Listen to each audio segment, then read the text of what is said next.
Today I'm gonna tell you how almost World War III happened in the day of 1962. So let's start. In the day, let's talk about Cuba because the main aggression was in Cuba. So let's talk. First of all, when Cuba gained independence from the Spanish Empire, they gained independence from the what? Spanish Empire, and by the help of USA.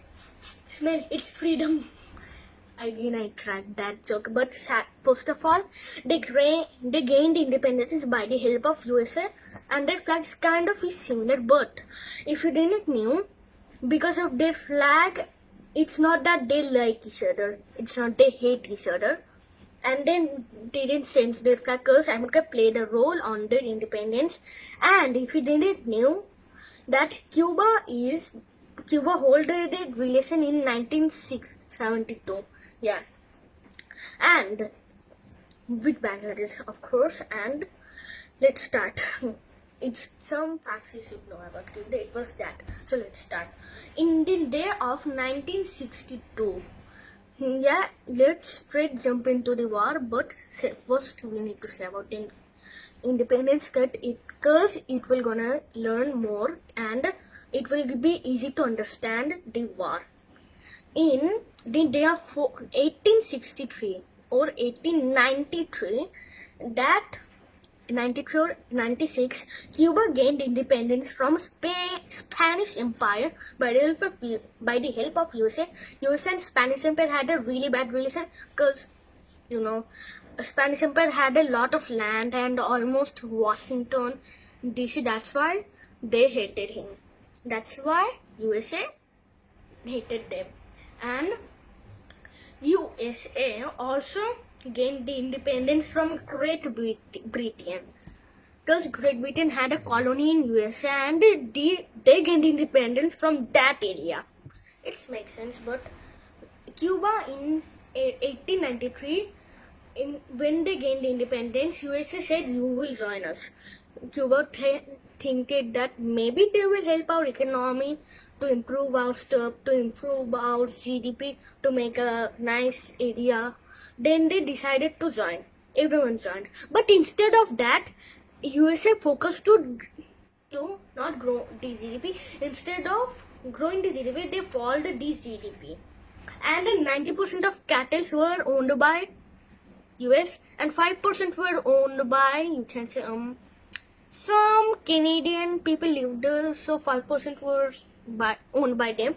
So that's why in the day of 1922, I'm not sure, but a revolution was happened in the area of Cuba. A revolution that led to communism Cuba, not Democratic Republic of Cuba. It became a Communism Republic of Cuba, or Communism People's Republic of Cuba. But their communism minded their communism, and because of that, it was directed by Fidel Castro, and you can say they thought they gained they finally is free.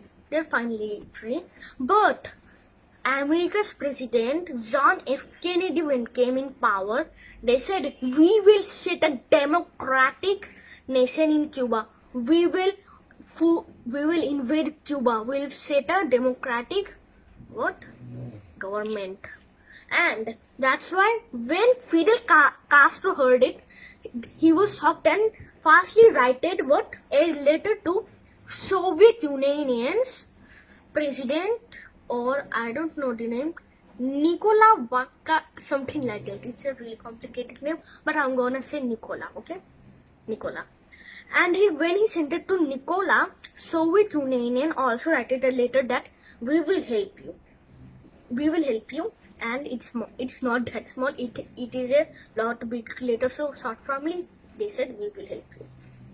And Cuba also wrote a letter that said in the next 24 hours to next 72 hours, USA can attack us by the full-scale invasion, by the Navy war, or by the Air Force war, or by the Army war. And USA also funded some rebels in Cuba, but some fishermen found it and they had rifles and they attacked them and the rebels were died. 0% rebellion was happened, but nothing happened. And after that, a spy aircraft entered the air area of what Cuba, and Cuba's commander said, "Attack! We will protect our lives. We'll protect our motherland." And Cuba destroyed the what? Spy aircraft, and the aircraft who was driving were also died. And because of that, USA became angry, and John F. Kennedy did that. They surrounded with a submarines and navy. And US's President John F. Kennedy said it is a quarantine line. Quarantine. We were checking those if Soviet ships are coming, and they have some weapons like nuclear bombs. And there was a lot of bombs in what Cuba and missiles. That's why it's a threat to what USA. And USA did that. They invaded, and there were 5 times of E. What was that? Military E. Number 1, peacetime. Number 5, there were 5, so I'm gonna stick to 5. 5, full-scale invasion. Nothing care, just full-scale. And US's army did 4, which is little, just a small. This much is weak. That's why John F. Kennedy didn't like and full invade Cuba. And after that, some Soviet ships were came, and the surrounding US ships checked, but they have no weapons. And John F. Kennedy thought they can enter, and a submarine really quietly entered the area of Cuba, and a US Navy spotted it, and they attacked with torpedoes, not torpedoes and bombs, and the 3 owners, captains of the ship said, 2 captains ship said, the commander said, attack the nuclear bomb, and in fact they lost the connection to Moscow. And because of that, one person said, no, stop it. It maybe the war hasn't started yet, and they thought it's a Cuban ship. And this first commander made it to that, somehow manages to convince them, and that's why they didn't attack. And there is another guy in USA who lived in Soviet Union and talked in what? USS talked in what? The Nikola, the president of what? USSR's brother, and they said they had a peace talk that we will not invade Cuba, and shortly a peacetime was talked, a underground bunker that it was very common in 1960s. Remember, it 1960s, not 2022.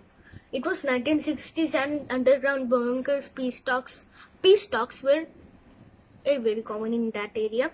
In the outside, they were like, we will invade, we will take over them. But in the underground bunker, they tried to hold peace relation. And because of that, you can say Cuba almost just like we are dead. And America also had some missiles in Cuba. USSR says, your radius is 90 miles away from Cuba, but you have missiles in our border in Turkey, who is next to us, and that is a threat to us. And USA replied, bro, 90 miles, not 1 million kilometers. And they had a huge long talk, and instead of a full-scale invasion, they stopped at the war, but a huge economic loss happened. And that's all of my speech. But wait.